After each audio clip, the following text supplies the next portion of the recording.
That is my running technique right there, and I'm sure that many internet running techniquers will say that there are plenty of things wrong with that needs to be fixed, and maybe some of them are right. But as a coach and physiotherapist and someone who has been working with running technique analysis myself, I see so many myths being talked loudly about like they are absolute proven truths. In this video I will try to bust those kind of myths with science and talk about what's actually important when it comes to your running form.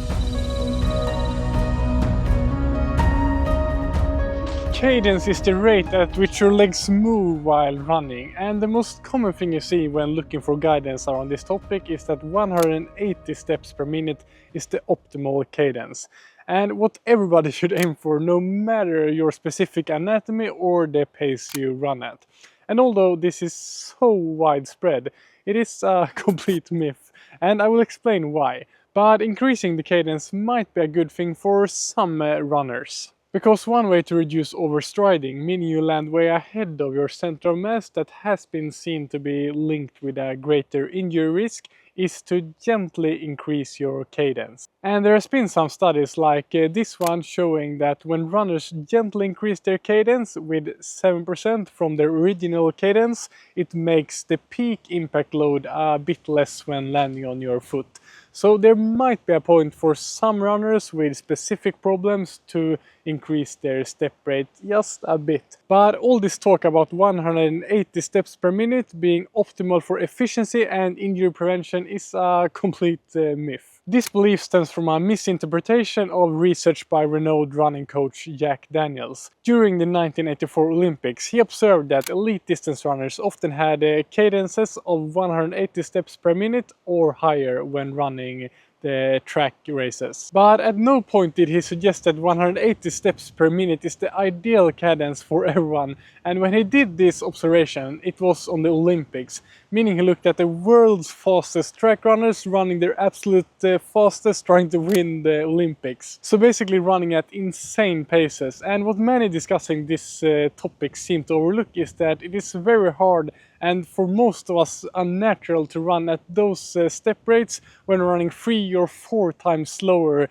than those Olympic runners. And believe me, for someone like myself being 190 centimeters tall and jogging at an easy, comfortable pace like I'm doing now, the most unnatural thing I could do is try to force my step rate up to 180. Even now when I'm not overstriding, a step rate that feels natural to me is around 160. The steps per minute actually has to do with your running pace. For example, Usain Bolt's cadence during a 100-meter sprint is 221 steps per minute. But somehow someone took Jack Daniels' observations totally out of context, and I still to this day hear experts claiming that 180 steps per minute is ideal for everyone, and tries to force this upon people that for sure not run at elite track runners' paces or even overstrides in the first place. But with that said, as mentioned, if you tend to overstride, it might be a good thing to work on slightly increasing your cadence. But all changes to your running form should be done gradually,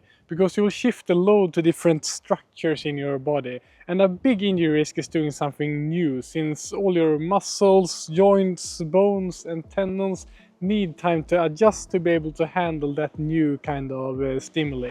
Before we move on to the next myth, I want to thank the sponsor of this video, that is the sunglass brand Blenders. And what is not a myth is that they do a great job at protecting your eyes from UV, and that overexposure to UV has been linked to many different kind of eye problems. So I like to protect my eyes when I'm out running, and these sunglasses called Exposé from Blenders have quickly become my favorite to use during my runs.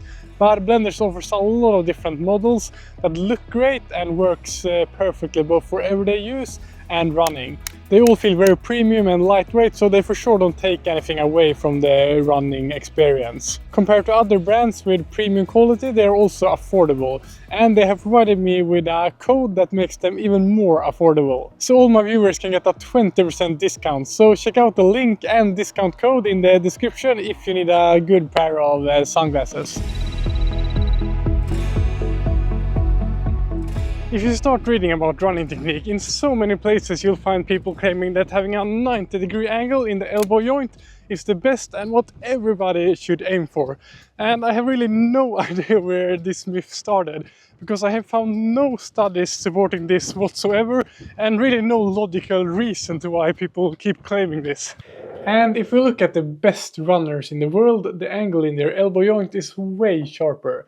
The World Athletics did this biomechanical study of the best runners in the men's marathon world championships in 2017 and found that they had an average of 57 degrees in the elbow in the part of the stride where they pushed off with the foot, and 70 degrees in the part of the stride when they were landing on their feet. So either all of these super elite athletes are doing it wrong, or this 90-degree elbow joint rule that finds so many places is just made up. I actually have a theory. We humans like really clear answers and make things a bit simplified.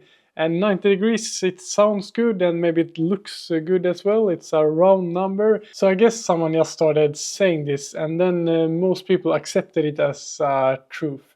Just like the 180 steps per minute rule. It sounds good and it is maybe easy to sell in as a truth. I'm not saying it's absolutely bad and should be avoided at all costs to have a 90-degree angle in the elbow joint. But to force yourself to having it, I think is really bad.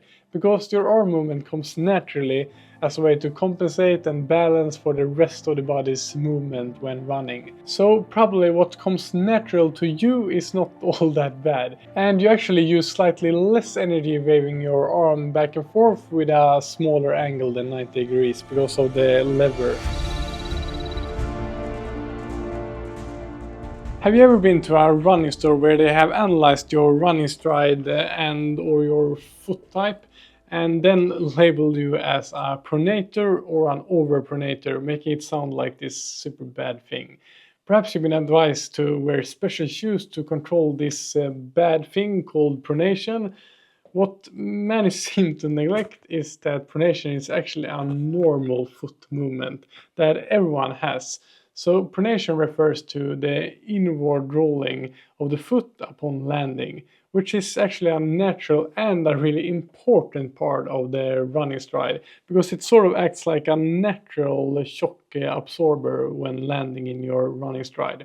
But with that said, what is classed as overpronation seems to be linked to a slightly increased risk in some specific running injuries.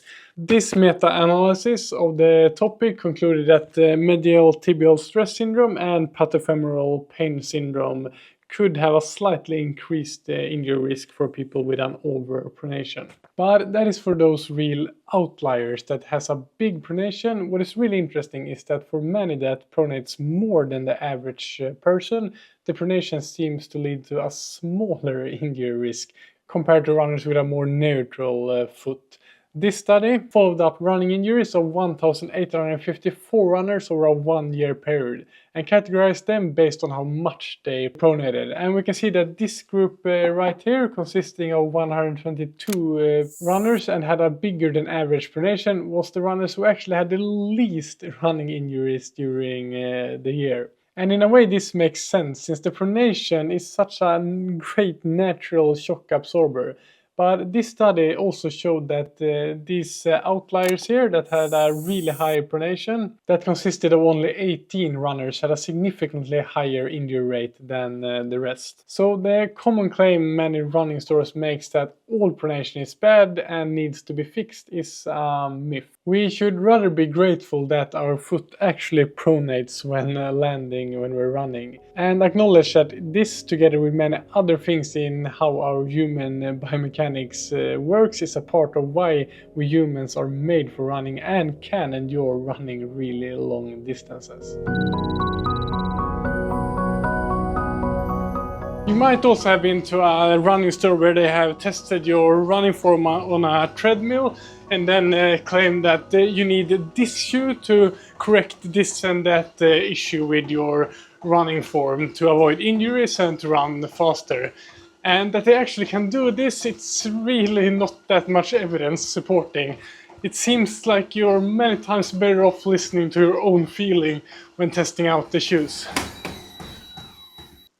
So this scientific review that looked at the running shoe technology and its role in injury prevention concluded that, in short, it is possible that the role of running shoe technology in injury prevention has been largely overrated. Apart from these preliminary conclusions, it seems that some basic rules are still valid, such as the subjective feeling of comfort when choosing a pair of running shoes, transitioning progressively and carefully into a new pair, and listening to your body when training. So what I recommend is to find a running store where they allow you to test the shoes on a treadmill and find the ones that feels best for you. And that is likely also the ones that will help you the best with reducing the risk of injury. And as with everything, make sure to not change to a completely different type of running shoe without transitioning gradually to it. Since, as I said earlier, all quick changes in your training stimuli is a big injury risk. Landing on your heel is often criticized as an ineffective running stride and that it will lead to different kinds of running injuries. But such claims are often made without any scientific backing whatsoever. In reality, where your foot first makes contact with the ground varies significantly based on one's individual anatomy. More importantly, the landing position related to your center of mass is more crucial. Research actually indicates that most runners, including elite athletes, often land on their heel. A comprehensive review of the studies on this topic concluded that switching to a mid or forefoot strike does not enhance running economy, eliminate the impact upon foot ground contact, or reduce the risk of running related injuries. So in essence, the conversation about running form is far more nuanced than these simplified narratives suggest, and making quick force changes to your running stride can be a high injury risk. I actually made a whole video about the topic of forefoot landing versus heel striking, so if you want to learn more about that, you can click here. Thanks for watching, train smart, have fun, and I'll see you in the next video.